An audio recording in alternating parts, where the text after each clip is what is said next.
कांग्रेस नेता और गुलबर्गा से चुनी गई इकलौती मुस्लिम महिला विधायक ने चुनाव जीतते ही ऐलान किया है कि कर्नाटक में अब हिजाब की वापसी होगी, यानी कांग्रेस हिजाब पर से बैन हटा देगी। साथ ही साथ इस मांग ने भी तूल पकड़ लिया है कि मैसूर का नाम बदलकर टीपू सुल्तान नगर रखा जाए। वो टीपू सुल्तान जिसने हजारों हिंदुओं की हत्या करवाई। एसडीपीआई जो पीएफआई का राजनीतिक अंग है, उसने सिर्फ 16 सीटों पर दिखावटी उम्मीदवार उतारे हैं, जबकि चर्चा 100 सीटों की थी।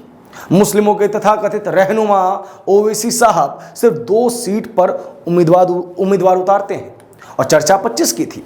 जब इस देश का प्रधानमंत्री ये कहता है कि देश के संसाधनों पर पहला हक मुसलमानों का है, तो जब उस प्रधानमंत्री को प्रधानमंत्री बनाने वाली पार्टी एक राज्य में अपनी सरकार स्थापित करती है, इसका सबसे बड़ा उदाहरण समझने के लिए हमें चलना होगा जून 2015 में। तब सिद्धारमैया की सरकार ने 1600 पीएफआई आतंकियों के खिलाफ सारे केस वापस लेने का निर्णय लिया था। लेकिन वाजपेयी जी ने अपनी बात आगे रखते हुए कहा कि भारत धर्मनिरपेक्ष है क्योंकि इसकी 82% आबादी हिंदू है। यह हिंदुओं के सोचने का तरीका है। हिंदू किसी एक किताब से जुड़ा हुआ नहीं है, एक पैगंबर से जुड़ा हुआ नहीं है। जो ईश्वर को नहीं मानता वो भी हिंदू है। कांग्रेस की कर्नाटक में सरकार बन गई है, लेकिन जिन शक्तियों के सहारे कांग्रेस ने कर्नाटक में जीत का परचम लहराया, अब उनकी मांगे ही राहुल गांधी और सोनिया गांधी के 2024 के मंसूबों पर पानी फेर देंगी। कांग्रेस ने जिन शक्तियों का उपयोग करके कर्नाटक की सत्ता पाई, अब उन शक्तियों ने जब अपना हक मांगा तो 2024 पर बात बनाई। 2024 के लिए कैसे कर्नाटक की जीत राहुल गांधी और सोनिया गांधी के सपनों पर एक बड़ा ब्रेक लगाएगी, बताएंगे इस वीडियो में। कर्नाटक में कांग्रेस की सरकार बन गई है। चुनावी परिणामों का विश्लेषण भारत की चुनावी गपशप का पुराना एवं मजबूत हिस्सा रहा है। चुनाव जीतने और हारने वाली पार्टियां अक्सर मंथन करती हैं, लेकिन 2014 के बाद भारतीय राजनीति ही नहीं बल्कि इसके विश्लेषणों में भी बहुत बड़ा परिवर्तन आया है। भाजपा के खिलाफ जनादेश आना मतलब मोदी लहर का खत्म होना। ऐसी बातें आप पिछले कई वर्षों से सुनते आए होंगे। जब पिछली बार गुजरात चुनाव में कांग्रेस ने भाजपा को अच्छी टक्कर दी थी, 2017 की बात हम कर रहे हैं, तब आपने सुना होगा कि किस तरीके से कहा गया था कि मोदी वेव इज फिनिश्ड। जिस तरीके से पिछली बार कर्नाटक चुनाव के नतीजे आए थे, राजस्थान के, मध्य प्रदेश के और छत्तीसगढ़ के नतीजे आए थे, उसके बाद भी आपने ये सुना होगा कि मोदी वेव समाप्त हो चुकी है।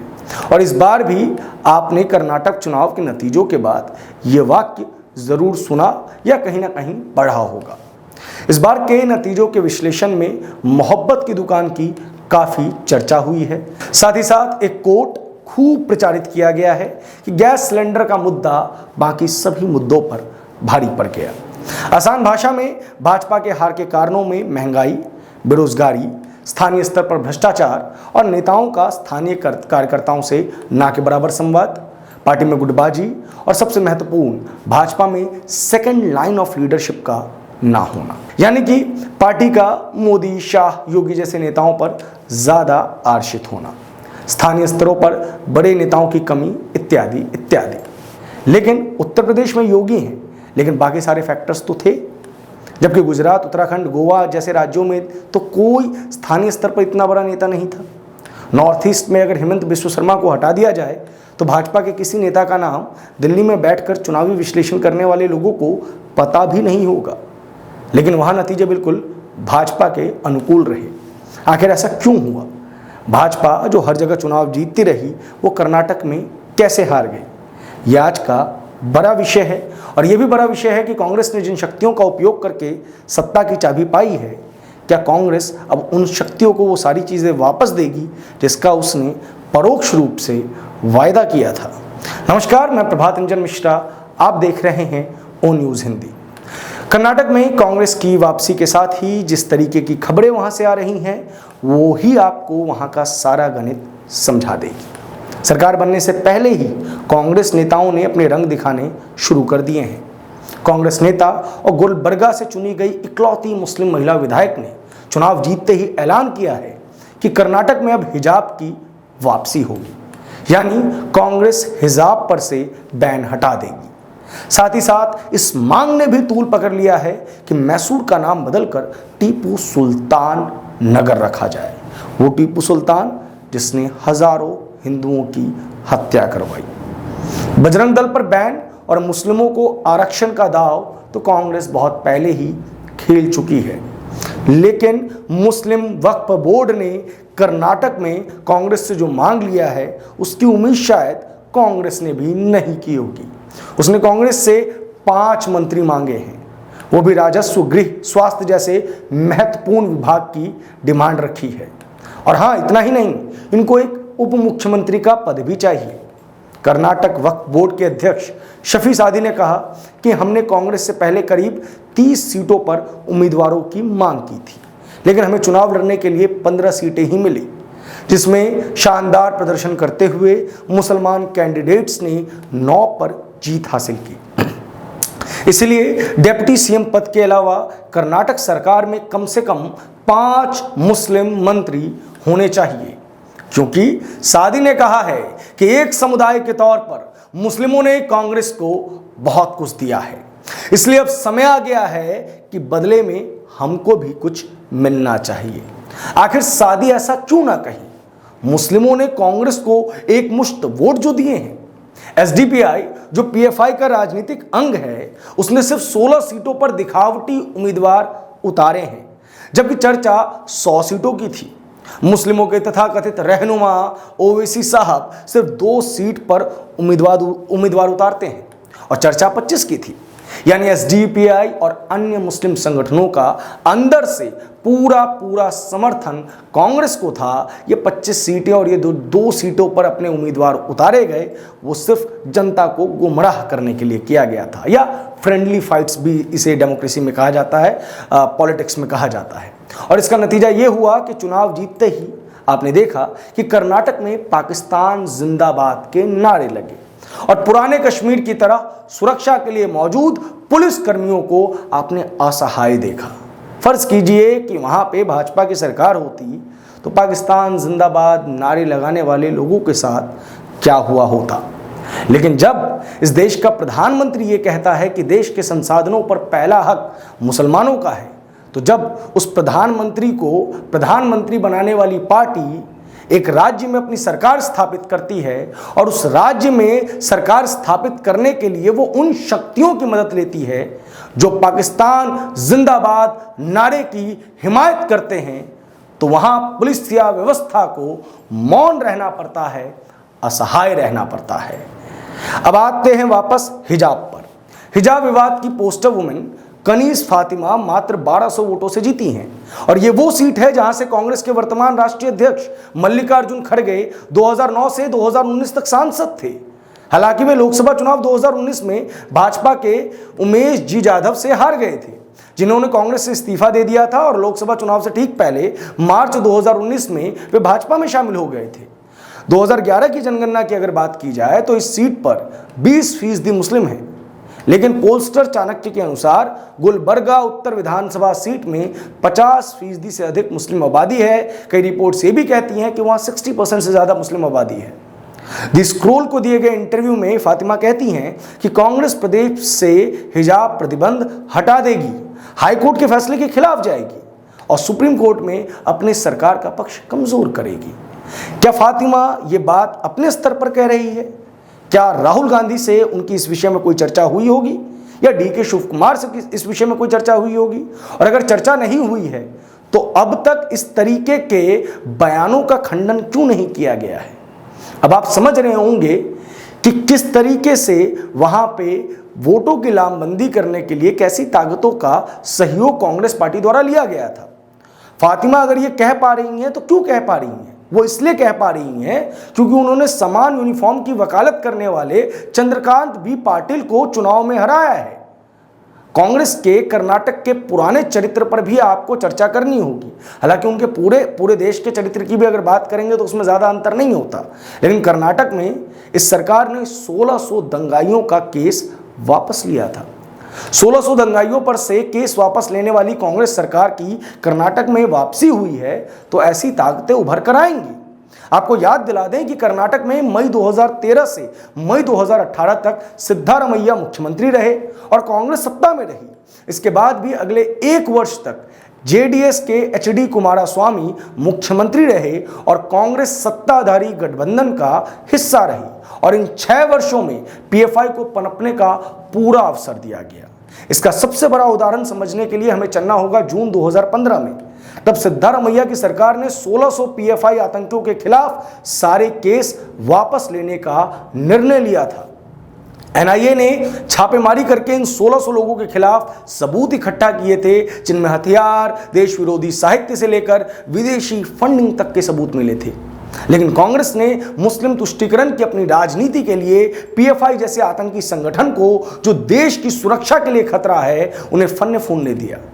साल 2022 में जब मोदी सरकार द्वारा पीएफआई पर प्रतिबंध लगाया गया, तब इसके 50 से अधिक आतंकियों को कर्नाटक से एनआईए ने गिरफ्तार किया था। इनके कई दफ्तर भी वहां पाए गए थे।